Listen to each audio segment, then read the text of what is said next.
Hello everyone, all Megatron Productions fans. I'm Kyle, the runner of the channel. Today we're going to be going over my top 10 Transformer figures of 2020.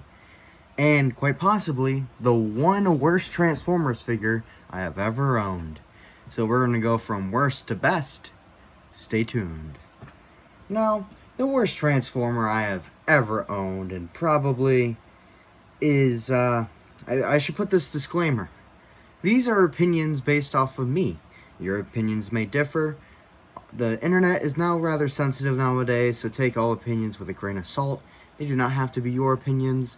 You can just listen to them, do whatever with them. So and so.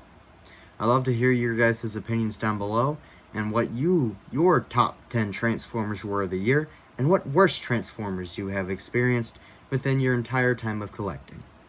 Now let's get on with the video. The worst Transformer that I probably have ever owned to this point is, unfortunately, a figure that I was awaiting for. A figure that I wanted for a good while, and I saw the reviews and I thought he wouldn't be that bad. I'm talking about Masterpiece Movie Ironhide. I paid about $100 for him on Amazon. Thank God it was only $100. He made him to look nice, but one of the clear plastic tabs already broke and will not tab in the cannon. The figure cannot stay in vehicle mode. I tried putting it in vehicle mode. None of the tabs would align. And I'm good at transforming Transformers. I'm not a dumbass when it comes to Transformers. I looked at the instructions even, because honestly, I went in blind like I normally do, because I don't need instructions. It's rather simple from time to time. Yeah, he cannot stay together. I literally have one of my hair ties. You can see that, yeah, right there. Hair tie on him, holding his chest together, because otherwise it droops, and whenever you move his arm, the entire thing moves. It's supposed to be a masterpiece, yet the Studio Series one can hold itself together better. And that's rare, so fuck me. Anyways, moving on. The runners up to my top 10, I only have 2, because this year's figures was a mixed bag for me. One of the runners up was the Alicon mold. I really love the Alicon. I love messing around with them. His alternate mold is ridiculous, but I love it. He's a good figure, good articulation. I mean, wrist swivel, ankle pivot, waist swivel. You know, you got those marks. You got an elbow, 90 degrees. I wish it was a double, but oh well. And just his alt mode looks ridiculous. I love it. I love this figure, and I can't wait to army build with him. The other runner-up was the Bumblebee mold, aka Cliff Jumper. I have Cliff Jumper and him. I don't have Bug Bite and I don't have Hubcap, but I have these two. I really like him. I don't really like the gun, but they look good with my Wheeljack. He's fine. He's a good little figure. I love his alt mode. Same thing with Cliff Jumper. These two are really great figures. Now, starting up at the number 10 spot for my top 10 Transformers of 2020. We got Studio Series, I think Movie 1 Megatron. A lot of people hate this figure. I don't know why. It's just, I just really like how he looks. I love the silver, the metallic. I just love the face, the sculpting. Like, when I got this figure, I couldn't put it down for about a month straight. And that barely happens with figures with me nowadays. Because after a while, I just put them on my shelf and I go, ooh, wow. I don't know why I picked up my screwdriver. But I do like this Megatron. I think he's a really good figure. His legs are a bit blocky, but I can forgive it. So yeah, that's number 10. In the number 9 spot, I'm going to have another Studio Series figure. This is Studio Series Dark of the Moon Shockwave. I really, really, really, really love this figure. I'm not a huge fan of the movies. I don't hate the movies like everyone else does. I stray away from the movies. I prefer like Prime and animated. You know, I'm not too big of a fan of G1 either. Like, yeah. I like the movies though and what they're there for. Same thing with G1. It's just not my favorite. I really love the paint and detail and sculpting on this figure. He feels heavy. He feels like an actual leader class, if that makes sense. I I do hate the sizing that they go for, because this is Voyager, this is a leader, and they're about the same size. Hell, Megatron's a bit taller, but it's whatever. I mean, it's better than this abomination right there, but I really do like this Shockwave. It's a really good Shockwave. At the number 8 spot, I'm going to have to, like I said, it's all opinion based, and I was let down by a lot of figures this year, so stay with me. Number 8 spot, I would have to put Blue Streak, Prowl, and Smokescreen. Blue Streak and Prowl are up on there. I just have, Smokescreen and Prowl are up there. I have Blue Streak right here. Blue Streak's my favorite out of the 3, and here's why. Blue Streak has a good head sculpt. I'm not a huge fan of Smokescreens, but Smokescreen came with the weird shoulder cannons, which I know were meant for Blue Streak, and Prowl had Blue Streak's head, which pissed me off a little, not gonna lie, and Prowl was missing a lot of paint. The complaints I have with him is that it looks like he's missing paint, but overall, he's a really good mold. I mean, if you can get all the Datsun brothers, good for you. I'm not getting the Barricade. I don't feel like not getting them when I order them. AKA, that's what happened to me with Ramjet and Dirge. I have never got them yet, and I ordered them back a long time ago when their pre-orders are still out. Fun.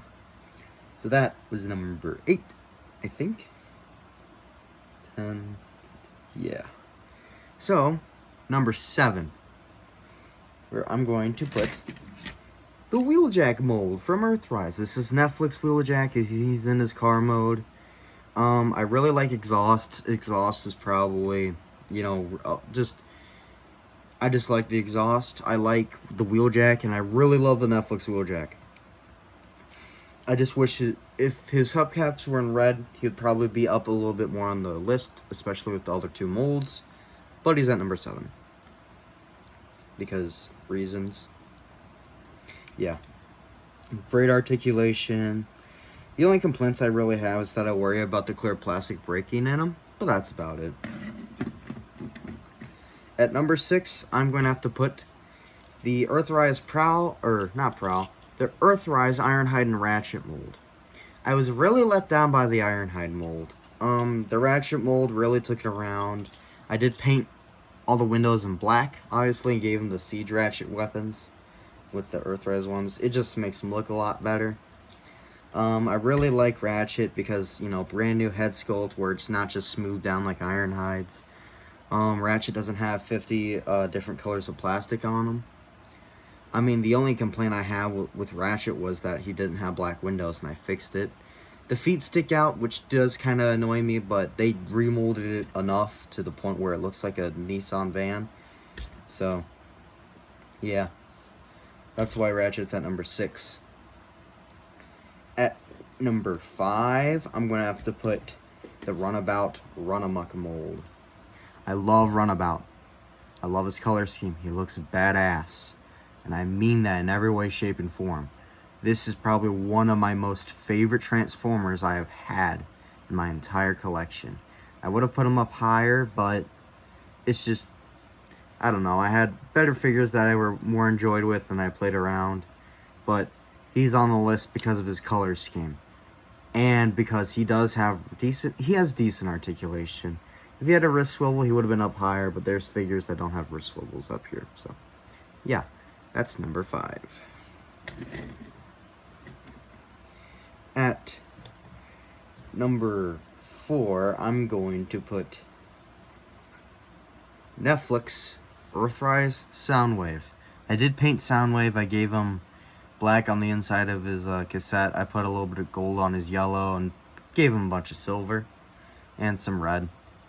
He's a really great figure. He's the definition of a mini masterpiece to me. I mean, it's just, I'm so glad I found him when I did. I really am. He's just a great figure. Laserbeak was cool. Like, I loved Laserbeak. Ravage sucks ass, but I just threw him somewhere. He's in a drawer. I love this Soundwave. I really love this Soundwave. This is the definition of a mini masterpiece. Number 3 on the top. Then the Seeker mold, and well, I'm just using Thundercracker because he's my favorite Seeker, but the Seeker mold in general from Earthrise. I have about 4 versions of them. So, yeah. I mean, I had to pay scalper prices for Skywarp and Thundercracker, but that's fine. I'm just glad I got them. I really like the new Thundercracker and Skywarp. Starscream's great. The only complaint I have is just I wish Skywarp didn't have a screaming face. That's about it. And the jet modes look really, really, really good. Number 2. It was a close call with these 2 figures. But because of the nature of how I am. My second favorite figure of this year, Earthrise Optimus Prime. I deducted him for some stuff because the head didn't really have the painted eyes with the silver in there with his nose. That is actually the Siege's head from Siege. I gave him silver on his legs, really just extra paint to make him look more shiny. So, yeah. And I took off his little butt thing. So, yeah, I really like this figure.